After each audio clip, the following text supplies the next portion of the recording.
Este vídeo é patrocinado por War Thunder.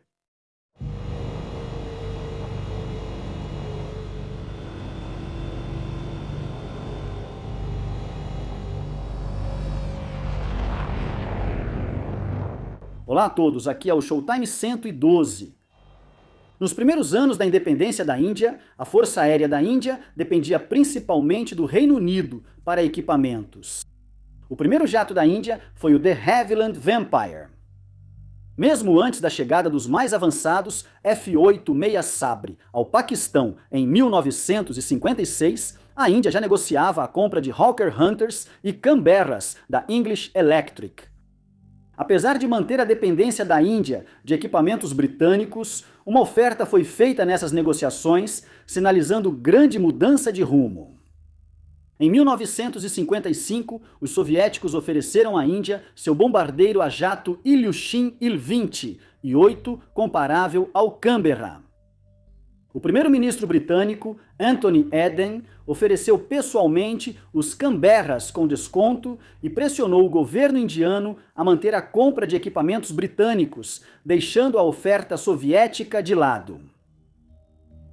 Quando o Paquistão recebeu 12 caças F-100 e 4A Starfighter em 1961, o equilíbrio de forças no subcontinente indiano foi abalado, e a liderança indiana sentiu a necessidade de adquirir um caça Mach 2 para contrabalançar a aquisição paquistanesa.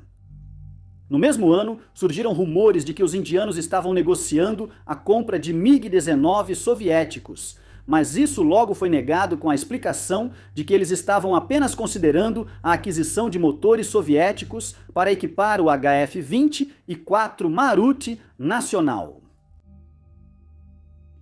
Mas a Índia estava realmente procurando uma opção para igualar a capacidade do F-100 e 4 paquistanês, incluindo uma consulta para comprar o mesmo modelo dos Estados Unidos. Os indianos estavam interessados em comprar o equivalente a 3 esquadrões de Starfighters, mas os americanos não estavam dispostos a atender ao pedido. Algumas fontes indicam que F-5S foram oferecidos, mas isso nunca se tornou uma proposta formalmente documentada. Os britânicos, por sua vez, não queriam perder seu maior cliente de exportação.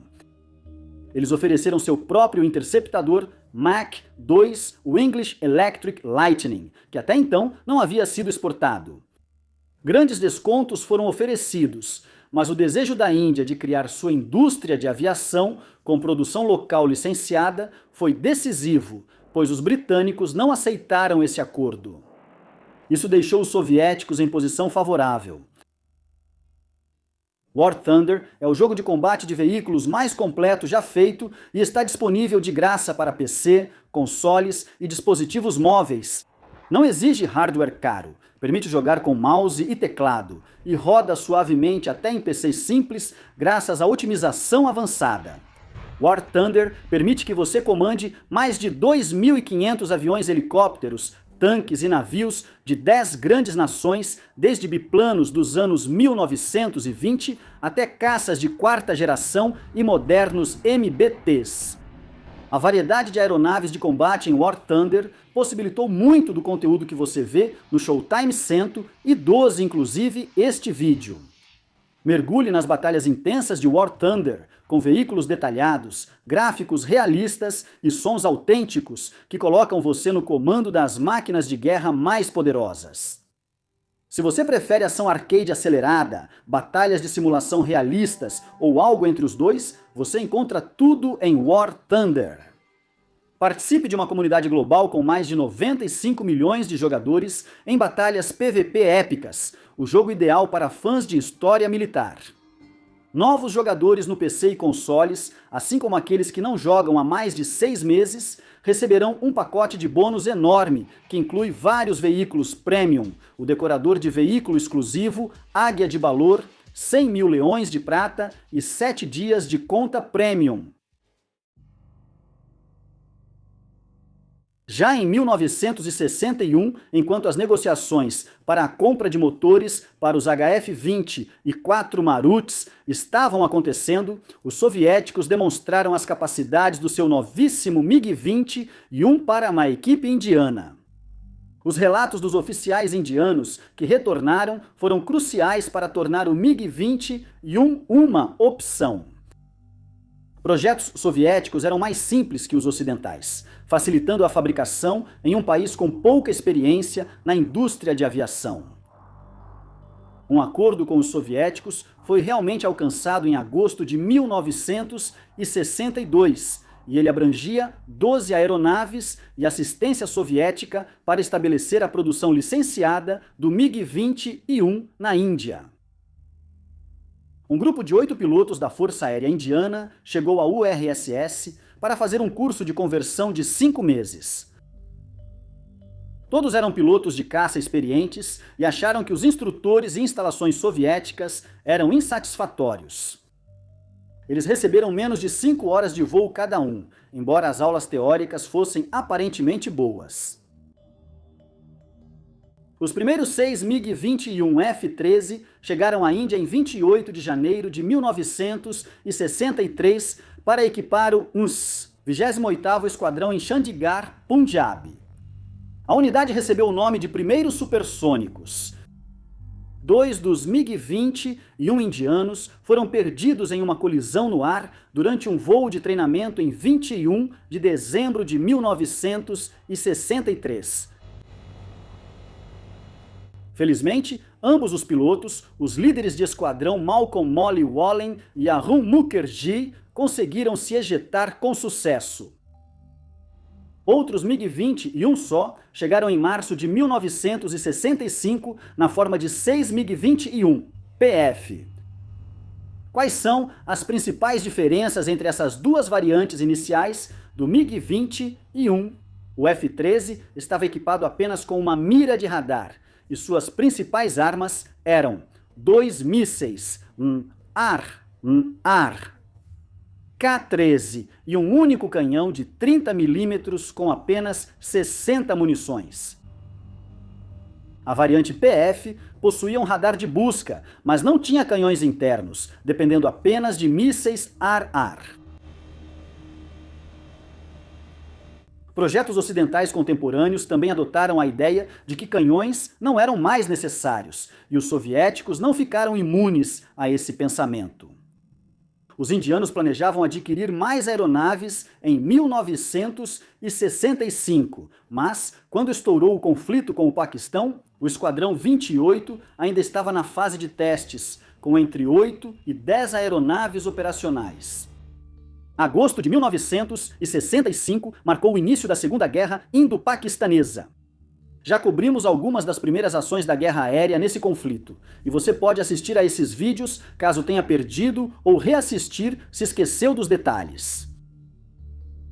A Força Aérea Indiana dependia principalmente dos Foland Gnats e dos Hawker Hunters para enfrentar seus equivalentes paquistaneses, e o esquadrão de MiGs teve um papel limitado.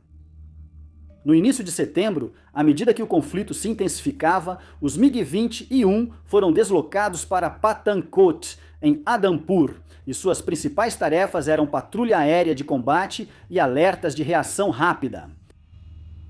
Ao longo do conflito, cerca de 80 missões foram realizadas. O primeiro contato com aeronaves inimigas para os MiG-21 indianos ocorreu em 4 de setembro.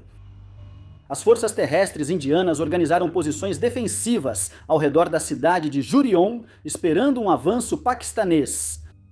Ambos os lados perceberam a importância estratégica desse local, e as duas forças aéreas organizaram várias missões de apoio aéreo aproximado na região. Junto com os Nats e Misterres, os indianos enviaram alguns de seus MiG-21 para enfrentar a possível ameaça dos F-104 e Sabres paquistaneses. O comandante do Esquadrão 28, Molly Wallen, estava liderando um voo de 2 aviões com o líder de esquadrão Mukherjee como seu ala. As aeronaves em questão eram as variantes posteriores, MiG-20 e um PF, e cada uma delas estava carregando 2 mísseis K-13. A tarefa dos MiG era limpar a área sob controle do radar aliado, tentando atrair as patrulhas aéreas de combate paquistanesas para longe dos Misterres e Nats indianos, voando acima deles a 16 mil pés. Os dois pilotos indianos estavam voando em padrões de circuito oval e pensando em como dependiam do radar terrestre para avisá-los de um possível ataque inimigo. Os próprios radares deles não mostravam nada além de ecos parasitas. Molly Wallen desligou seu radar e então ouviu uma chamada do líder da formação de Nets anunciando contato visual com Sabres. Essa formação finalizava uma missão de bombardeio. Entre muitas missões da Força Aérea do Paquistão naquele dia, houve uma realizada por 12 F-80 e 6 Sabres do Esquadrão número 15, conhecido como Cobras. O grupo de ataque foi dividido em 3 esquadrilhas de 4 Sabres cada. Eles estavam armados com foguetes não guiados e napalm, e deveriam permanecer na zona do alvo por no máximo 5 minutos. Os paquistaneses também enviaram 4 de seus F-100 e 4 para dar cobertura aérea em altitude a 20.000 pés.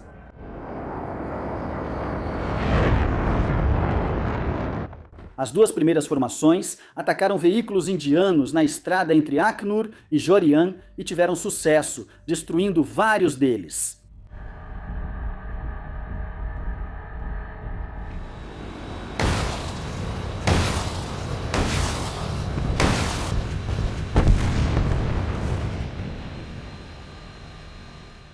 Os pilotos paquistaneses alegaram ter destruído 26 veículos,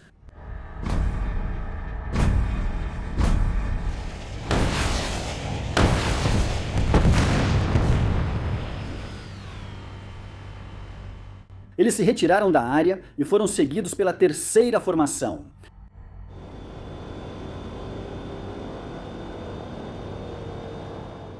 Era liderada pelo comandante Muniruddin Ahmed. Guiados por um controlador aéreo avançado, os Sabres chegaram à coordenada designada a 500 pés logo após as 15 horas, armados com bombas de napalm, e logo avistaram o que parecia ser um quartel-general de campo. 4 Sabres atacaram o local e lançaram suas bombas, sem saber se haviam atingido algo de valor.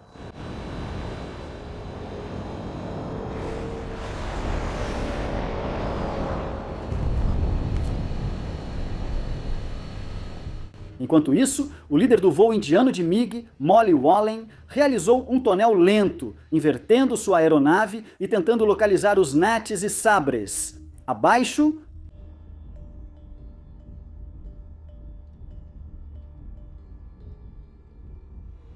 ele então instruiu seus alas a acelerarem para uma velocidade de combate e alinhou-se em um curso de 290 graus. Logo, os pilotos de MiG puderam ouvir em seus rádios o chamado de abate de uma aeronave inimiga feito por um dos pilotos de Nati. Após o ataque com bombas, a formação paquistanesa virou à esquerda e subiu para 1000 pés.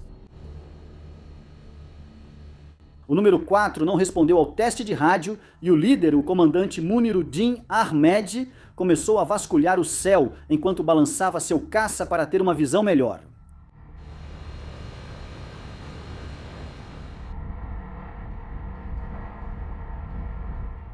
Ele não sabia, mas seu número 4 havia acabado de ser abatido por um Gnat indiano.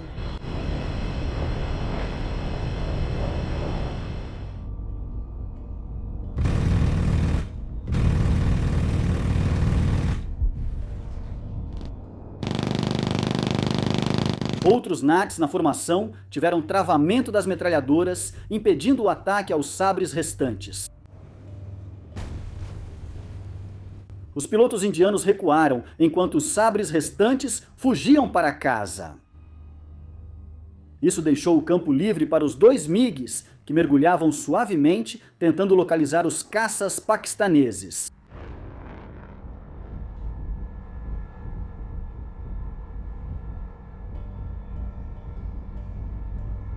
Quando passaram dos 10.000 pés, Molly Wallen finalmente avistou 2 Sabres voando em formação lado a lado e cruzando da esquerda para a direita. O líder indiano anunciou que iria atrás do Sabre à direita, entrou em uma curva fechada à direita e depois reverteu, vasculhando o céu em busca de outras aeronaves.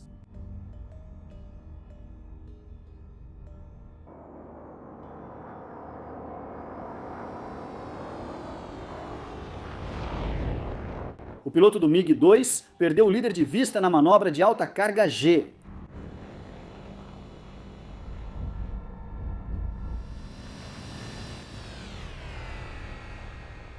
A cerca de 1,5 quilômetros, Valen ouviu um tom contínuo de travamento de um de seus mísseis K-13.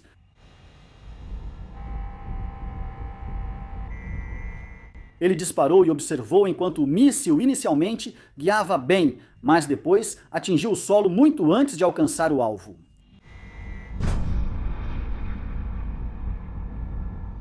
O míssil soviético aparentemente travou no calor refletido do solo, um problema comum dos primeiros mísseis guiados por calor.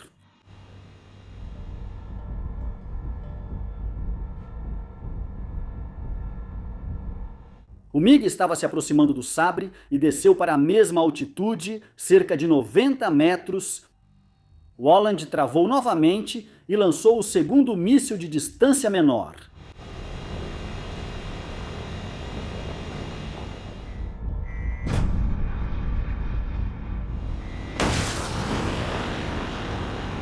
Enquanto o líder do sabre paquistanês buscava seu número 4, viu um rastro de fogo com fumaça à direita. Ele fechou mais a curva e viu o míssil passar pelo sabre. Depois de olhar para a esquerda e para a direita, ele olhou para cima e percebeu uma aeronave de asa delta, de cor prateada, a apenas 15 metros de distância. Era um MiG-20 e um indiano.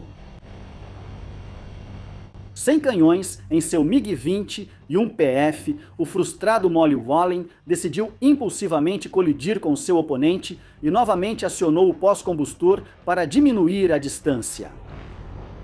A razão logo prevaleceu e Roland puxou o manche para cima, a poucos metros do sabre. O líder paquistanês reagiu, baixando seu sabre e nivelando a aeronave perto do solo. Em seguida, ele relatou o contato pelo rádio com sua famosa gagueira. Contato com o MiG-20 e por Deus, ele quase me pegou.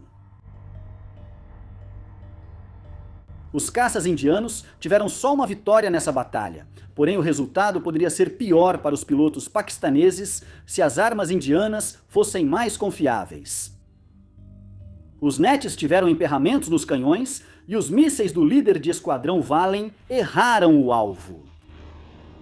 Se ele estivesse pilotando a variante mais antiga do MiG-20 e um F-13 equipada com canhão, provavelmente teria conquistado a primeira vitória aérea para o caça-jato mais numeroso da história.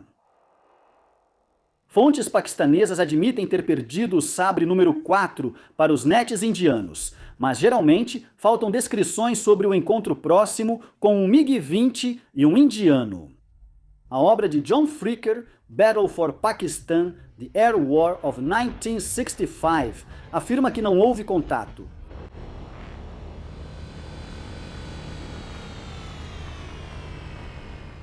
Os dois caças, Mach-2, o MiG-20 e o F-104 só se encontraram uma vez durante a Guerra de 1965.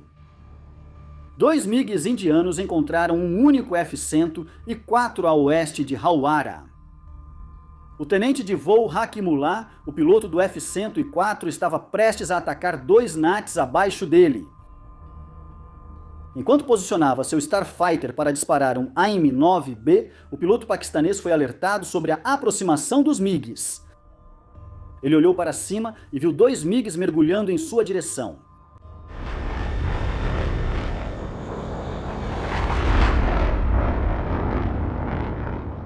Hakimullah fez uma curva brusca e mergulhou em direção ao solo, acelerando a Mach 1,1.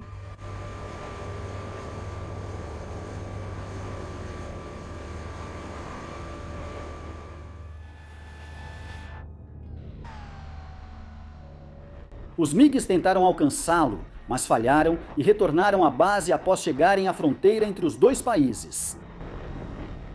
O F-104 foi forçado a fazer um pouso de emergência em uma pista desativada, com o motor apagando imediatamente após sair da pista.